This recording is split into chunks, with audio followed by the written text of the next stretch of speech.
Bharatiya Janata party ने हजारीबाग में संविधान गौरव अभियान का किया प्रारंभ। भारतीय जनता पार्टी ने संविधान के 75 वर्ष पूरे होने पर संविधान गौरव अभियान का प्रारंभ किया है, जो 11 से 25 जनवरी तक चलेगा। इस अभियान का उद्देश्य संविधान के प्रति जागरूकता बढ़ाना और डॉक्टर भीमराव अंबेडकर को श्रद्धांजलि अर्पित करना है। हजारीबाग सदर विधायक आवास परिसर में संविधान गौरव अभियान का आयोजन किया गया, जिसमें केंद्रीय सुरक्षा राज्य मंत्री संजय सेठ, हजारीबाग सांसद मनीष जायसवाल, सदर विधायक प्रदीप प्रसाद, बरकट्ठा विधायक अमित यादव, बड़कागांव विधायक मनोज यादव समेत भारतीय जनता पार्टी के कार्यकर्ता उपस्थित हुए। वहीं आम जनता की भागीदारी भी इस कार्यक्रम में देखने को मिली। आज़ादी में जो हमारे विद्वान स्वतंत्रता सेनानियों ने मिलकर भारतीय जनमानस की अपेक्षा अभिलाषा के अनुरूप भारत का भविष्य कैसा हो, इसको इस दृष्टिकोण को रखते हुए भारतीय संविधान का निर्माण किया। और इस भारतीय संविधान को जो ड्राफ्टिंग कमेटी के चेयरमैन डॉक्टर भीमराव अंबेडकर जी ने इसे निर्माण इसमें सबसे अहम भूमिका निभाई। और हम यह भी कहना चाहेंगे कि डॉक्टर भीमराव अंबेडकर अति विद्वान व्यक्ति, जो 32 भाषा के ज्ञाता थे, विद्वान थे, और जिनके बारे में आप बहुत कुछ जानते हैं। और उनके नेतृत्व में यह संविधान का निर्माण हुआ। और यह संविधान जब विश्व पटल पर अनेक देशों के संविधान की चर्चा होती है, तो हमारा भारतीय संविधान सर्वश्रेष्ठ साबित होता है। आज यह जो भारतीय संविधान जो हमें न्याय का अधिकार दिया है, हमें समानता का अवसर दिया है, और जो शासकीय व्यवस्था हो, चाहे राजनीतिक व्यवस्था हो, इन सारे व्यवस्थाओं को संविधान के द्वारा ही नियंत्रित किया जाता है। आज क्या बात है कि आज हम इतने दिनों के बाद, आज़ादी के इतने दिनों के बाद फिर संविधान पर हम लोग चर्चा करने लगे।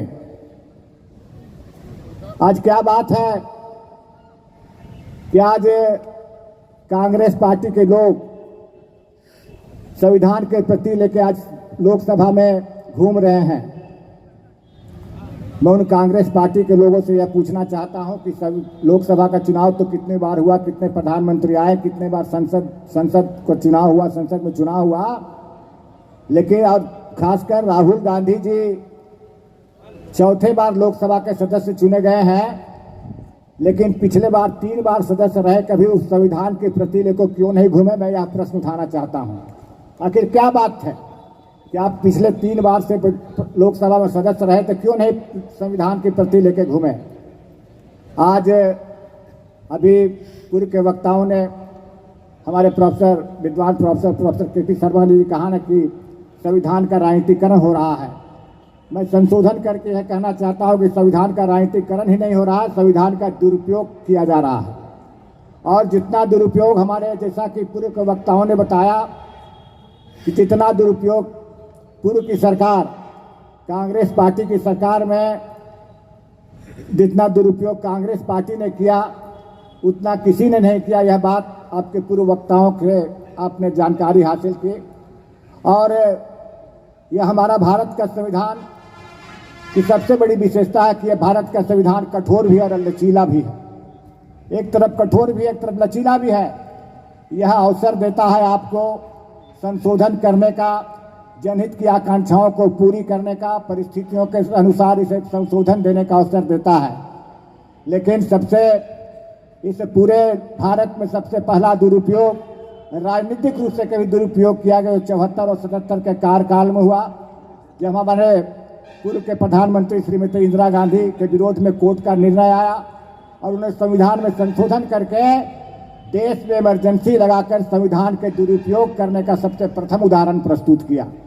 आज हम इस मंच से हम कांग्रेस के उस प्रयास को कांग्रेस के उस प्रयास को जिन्होंने संविधान का दुरुपयोग किया उसकी हम निंदा भी करते हैं। और हम आगाह भी करना चाहते हैं कि हम प्रत्येक भारत के जनमानस को हमको संविधान के जिस तरह से अभी कहा कि भागवत गीता है, रामायण है, संविधान के प्रत्येक पंक्ति को हमें हर पढ़े लिखे व्यक्ति को जानना चाहिए। आज यदि हमारा शोषण शासन व्यवस्था में हो रहा है, शासकीय पदाधिकारी अगर हम सभी जनमानस का कर रहे हैं, तो निश्चित रूप से हम संविधान को पढ़े नहीं है, संविधान को जानते नहीं हैं। इसलिए हम सबों का मूल कर्तव्य है कि संविधान के प्रत्येक पंक्ति को जाने, पहचाने और पढ़ें। क्या नहीं किया आपने? और हद तो तब हो गई मित्रों कि इंदिरा गांधी ने मंडल कमीशन के रिपोर्ट को भी तार तार कर दिया, रोक दिया। राजीव गांधी ने यहां तक कह दिया मैं मंडल कमीशन की रिपोर्ट की आवश्यकता ही नहीं, ये आरक्षण क्या होता है। अब वो हमको सिखा रहे हैं कि भाई भारतीय जनता पार्टी संविधान को आरक्षण खत्म कर रही है। पूछो अपने दादी से, दादी के बाप से पूछो, किसने संविधान को तार तार किया, किसने आरक्षण खत्म करने के, किसने मंडल आयोग के रिपोर्ट को रोका, किसने मंडल आयोग की रिपोर्ट को नहीं लागू करने दिया। ये मित्रों हम कह सकते हैं कि संविधान और संविधान की पवित्र आत्मा हम सब के लिए एक मंदिर से कम नहीं। और तभी जब ये किताब लेके घूमने लगे, हम तो चाहते थे कि राहुल गांधी अपने पूर्वज ने जो संविधान को तार तार किया है उसके लिए देश से माफी मांगे। हां, हमारे ही खून ने, पूर्वजों ने संविधान की धाराओं को, संविधान में जितने संशोधन हुए, जितना दुरुपयोग हुआ, हम माफी मांगते हैं, देश से माफी मांगे कांग्रेस पार्टी, उनके राजकुमार।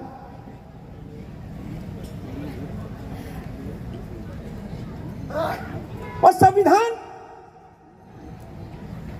को मर्यादा भारतीय जनता पार्टी के एक एक कार्यकर्ता उससे बढ़ा हुआ है मित्रों। इसलिए आज देखो कैसे क्या क्या कुकर्म हो रहे हैं। यही कांग्रेस पार्टी आज शब्द निकले इनके, अभी चर्चा कर रहे थे कि कांग्रेस पार्टी का कार्यालय खुला तो उसका नाम इंदिरा भवन पड़ गया, अमरदीप जी बोल रहे थे। अब स्वर्गीय मनमोहन सिंह जी का बात आई, इनसे पूछो कि आपके पूर्वज, जब देखो दुनिया से डिपार्चर तो सबको होना है, कोई रहने नहीं आया, लेकिन इसमें पार्शलिटी क्यों? नेहरू खानदान का कोई डिपार्चर होता है तो उसको 50 एकड़ जगह मिलती है, उसकी समाधि 50 एकड़ में। बाबा साहब अंबेडकर के लिए दिल्ली में अंत्येष्टि करने के लिए मना कर दिया गया था। शर्म आती है। उनका कोई संग्रहालय नहीं, कोई स्टैचू नहीं। अब सिर्फ बाबा साहब से क्या नहीं किया गया, नरसिम्हा राव, उनका शव तो कांग्रेस पार्टी के कार्यालय तक घुसने के लिए जद्दोजहद करनी पड़ी थी। क्या क्या नहीं किया था नरसिम्हा राव के साथ, लेकिन जवाब नहीं। उनके लिए एक ही संविधान है, नेहरू खानदान। उनके लिए एक ही कानून है, नेहरू खानदान। और आज मित्रों हम ये कह सकते हैं कि भारतीय जनता पार्टी हमेशा देश के नायक हैं, और इन नायकों को हम कभी भुला नहीं सकते। और कल की बात तो, जब मन की बात हम सब सुन रहे थे, पहली बार हम सब तो कभी सुने होंगे, देश के करोड़ों लोग का यह सौभाग्य रहा कि मन की बात में देश के प्रथम राष्ट्रपति राजेंद्र प्रसाद जी का भाषण सुनने को मिला। लोग फोटो में देखते थे डॉक्टर राजेंद्र प्रसाद, लेकिन कल उनकी आवाज सुनने को मिली। यह है प्रधानमंत्री नरेंद्र मोदी। कल सुभाष चंद्र बोस की आवाज सुनने को मिली, देखा था, सुना था, लेकिन आवाज सुनने को मिली कि सुभाष चंद्र बोस की, नेताजी की आवाज। अरे हम तो इस लोकतंत्र के सबसे बड़े मंदिर में हम मर्यादा रखते हैं। आपको तो कागज फाड़ कर आसन के सामने हमने देश के करोड़ों लोग ने स्पीकर पे फेंकते हुए देखा। आपने अपने कैबिनेट के डिसीजन को तार तार का फेंक दिया। अब उन लोग के बोलने के बाद बोलना तो समझिए सूरज को दीपक दिखाने के जैसा होगा। और हमारे चीफ गेस्ट भी, उनकी बातों को सुनना है। कार्यक्रम लंबा होते जा रहा है। एक ही लाइन कहना चाहेंगे, सीना जोरी और चोरी दोनों नहीं चलेगा। कांग्रेस ने जिस तरह से छेड़छाड़ किया है, अब उन्हें डर सता रहा है कि हमारे माननीय प्रधानमंत्री जी ने जो कठोर कदम उठाया है संविधान को बचाने का, तो उनकी नींद उड़ी हुई है। और उनके नेता, जिनको ये पता नहीं है कि संविधान में है क्या, कभी संविधान पढ़े नहीं, संविधान में कितने पन्ने हैं उन्हें ये भी पता नहीं, और संविधान लेके घूम रहे हैं, ढोंग कर रहे हैं। तो इसीलिए भारतीय जनता पार्टी ने जिस प्रकार से संविधान गौरव यात्रा निकाला है, हमारे सारे कार्यकर्तागण से निवेदन है कि हम लोग घर घर तक जाएं, संविधान के बारे में बताएं कि किस तरह से कांग्रेस पार्टी संविधान के साथ छेड़छाड़ करते आ रही थी। अब ये हम लोग चलने नहीं देंगे। इतना ही कह के मैं अपनी बातों को समाप्त कर